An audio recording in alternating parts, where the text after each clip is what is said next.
Media రంగంలో ఉత్తమ ప్రతిభ కనబరిచిన స్వతంత్ర TV anchor Sridevi GVR culture foundation అవార్డును దక్కించుకున్నారు. త్యాగరాయన సభలో జరిగిన జీవీఆర్ కల్చర్ 22వ వార్షికోత్సవ వేడుకల్లో భాగంగా ఆమెకు బెస్ట్ యాంకర్ అవార్డును అందజేసి సత్కరించారు.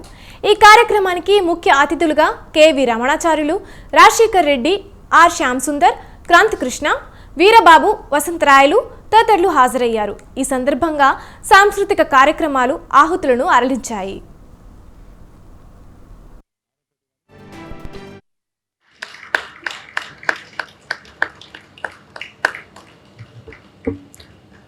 ఆర్ న్యూస్ నుంచి